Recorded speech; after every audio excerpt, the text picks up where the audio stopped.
Recently, a lot of people have been saying that physical media is about to die, specifically in what concerns movies.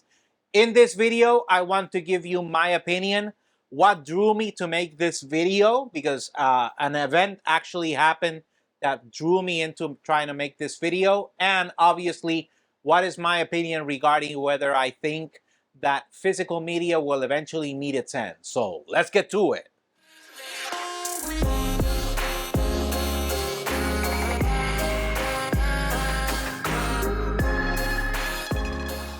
The preference for physical media over streaming or vice versa depends on individual preferences and specific needs. Both options have their advantages and disadvantages. Here are some of the arguments in favor of physical media. First, let's start with ownership and collection. When you buy physical media, you own a tangible copy of the content. It is yours. You pay for it just once, even though it might be more expensive. You pay for it just once and it's yours.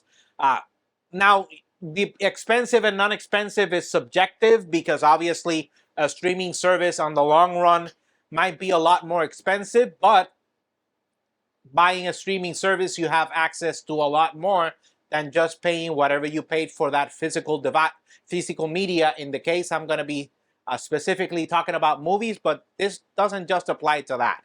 It applies to movies, music, games. There's a lot of music apps, Apple Music, YouTube Music, Spotify, Pandora, etc. And obviously, in the case of games, Xbox has the Game Pass, which is a service that you pay a subscription and you can play a whole bunch of games.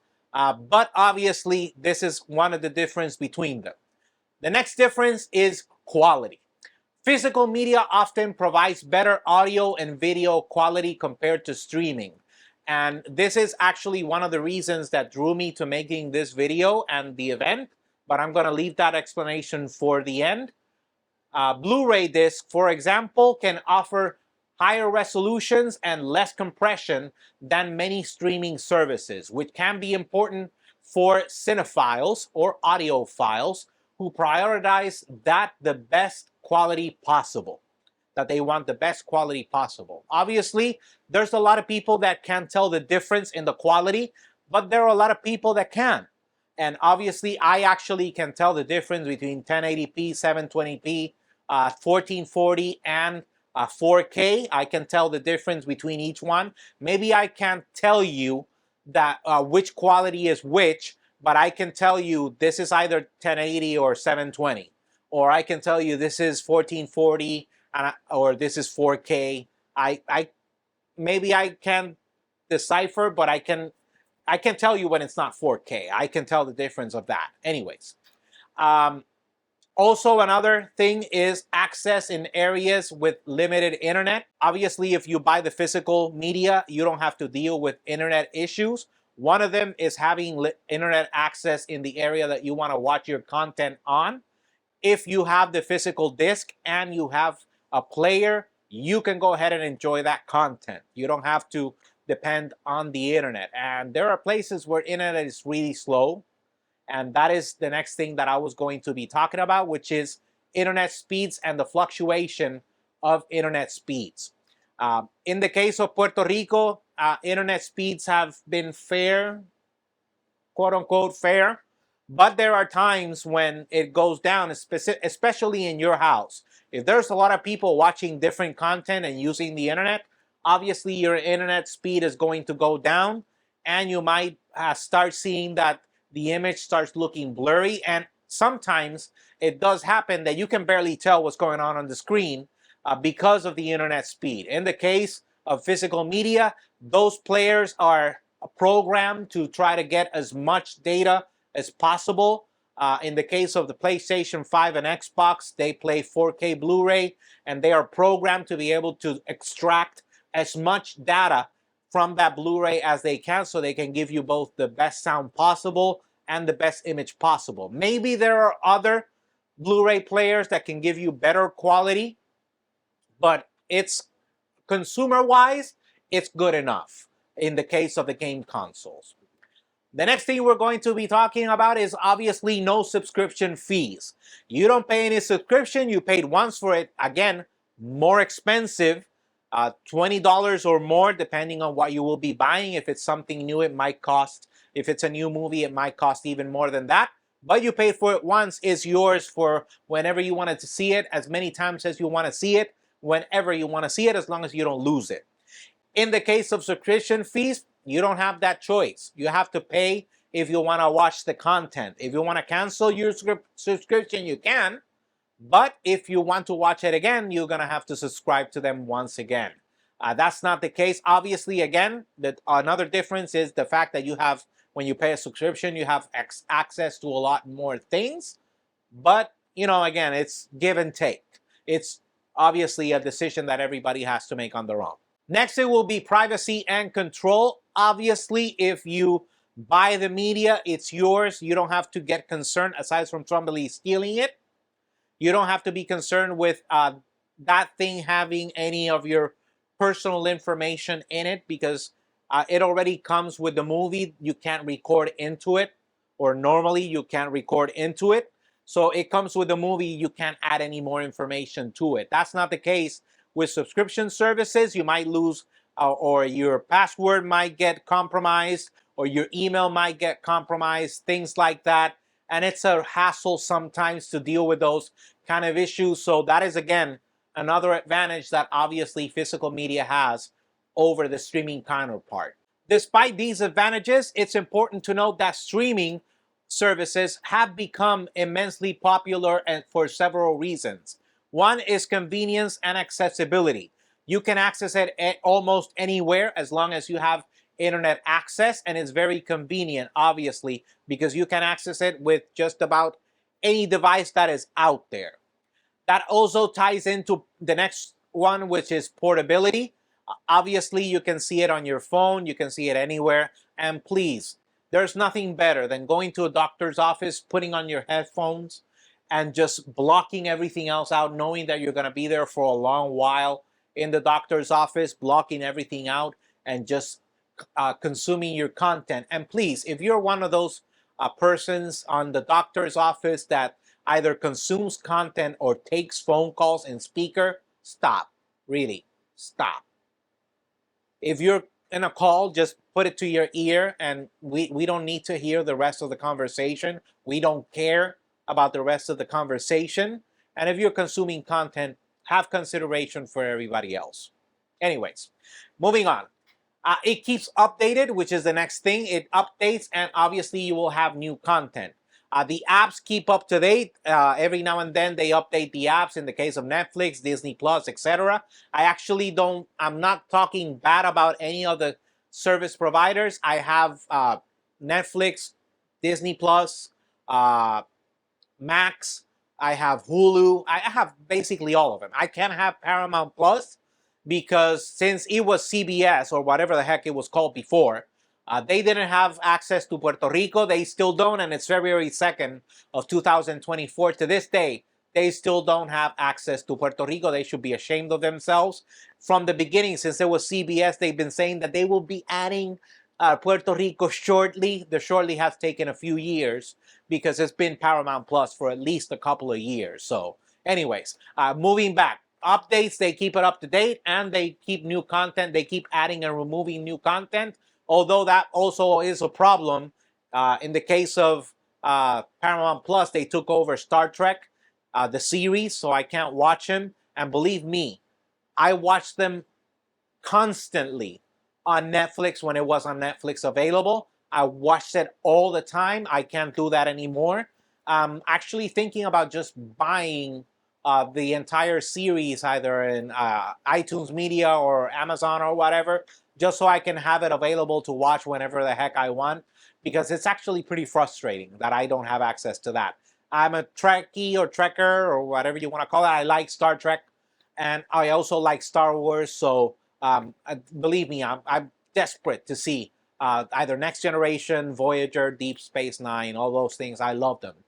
They were from my era, so I love them. Anyways, back to obviously the advantages of streaming over physical media. Adaptability to changing technology. Obviously, your device will adapt to the new technology. That's not necessarily the case for buying physical media. We can see that throughout the years, it started being VHS. This is what VHS, for the kids out there that are too young to know, this is VHS, the cassette. That's called VHS. Then it went to DVD. This is not a Blu-ray, this is DVD. That came before Blu-ray, then came Blu-ray. And now we have 4K Blu-ray, which I'm only talking about a little bit later on. But anyways, it's able to adapt. Although I think 4K Blu-ray will be there for a while because 8K is still way too expensive. Both the cameras and the TV sets are still way too expensive. And I don't see the prices coming down anytime soon. That tech has been out for a while now. It's still really ridiculously expensive, to the point that they are making 114-inch 4K TVs because 8K is so expensive. They'd rather have a 114-inch 4K TV instead of having to go over to 8K. So there's no content for 8K available almost anywhere. So I don't know who wants that, but anyway, to each their own, right? So the reason why I decided to do this video is because for a while I have been thinking of starting my 4K Blu-ray collection, and after the Oppenheimer movie came out, I saw various interviews from Christopher Nolan, who is the director, saying and asking people if they could to buy the physical media for several reasons. It's an art. Owning physical media, it's better, and I'm going to explain how I was able to tell later, but it's an art. And if they put it on a streaming service, nobody gets paid every time you watch it, while if you buy the physical disc, that has to be shared between all those people, or they, in the contract, they determine from the sales I get X percentage, etc., etc., etc. Something that does not happen with streaming services, at least not yet. So anyways, I decided to give it the opportunity. I bought two movies, Spider-Man Far From Home, or No Way Home, sorry. Spider-Man No Way Home and Oppenheimer. In Spider-Man No Way Home, it was a little difficult to tell the difference between 4K streaming, because I did get also the digital copy. But in the case of Oppenheimer, I really was able to tell. And there is one large difference. For those of you who don't know, the majority or a lot of the scenes from Oppenheimer were shot on an IMAX camera. IMAX camera have a different aspect ratio than regular cameras. I'm not going to get into it, but it's a different aspect ratio. It looks bigger. And one of the things that I noticed is that when I watched, because it also brought the digital copy, when I downloaded the digital copy from iTunes through Movies Anywhere, it's not the IMAX version. Apparently there is no way to download a digital copy that is also IMAX version. It's all regular. So you lose that effect that he purposely filmed the movie in. You lose that effect. While if you buy and watch it on 4K Blu-ray, you will be able to see it how the director wanted you to see it in the first place. And it looks, wow, it looks awesome. If you have a chance after you finish this video, go to search on YouTube the IMAX intro. You're going to start seeing it, that it has the spaces on the top at the bottom, the dark bars on the top at the bottom. And there's going to come a point that you're going to be able, you're going to go like, oh, it covers the entire screen now. That is part of what IMAX does. It changes the aspect ratio so you can see it fully on your TV set. It's a lot more complicated than that, but at least TV-wise, that's a way you can tell the difference. Anyways, ultimately, whether physical media is better than streaming depends on, obviously, on individual preferences, priorities, and specific context in which one consumes media. Many people find value in a combination of both approaches. That is me. I value both based on my needs and my preferences, or your preferences. So there is no way to tell. I hope physical media doesn't die, even though a lot of companies are trying to phase it out. Best Buy said they're not going to sell physical media anymore. Amazon still does. I don't know to what point or how large the library is, but they still sell physical media. I don't know how long that's going to be for, but anyways, I prefer, if I can have it physical, I will have it physical. Leave your comment down below. If you agree, don't agree, what do you prefer? Do you prefer physical, or do you prefer stream media or digital media?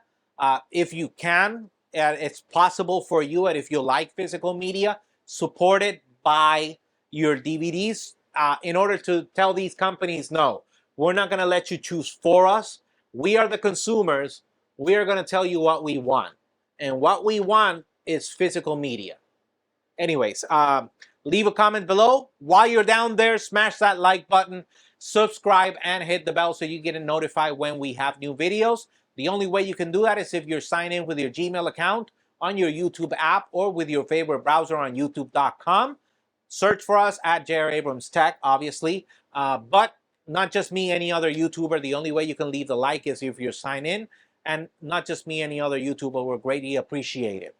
As always, we're available on Facebook, Instagram, Twitter, and obviously X, and obviously YouTube at J.R. Abrams Tech, so you can stay up to date with the latest news and rumors about tech. Until next time.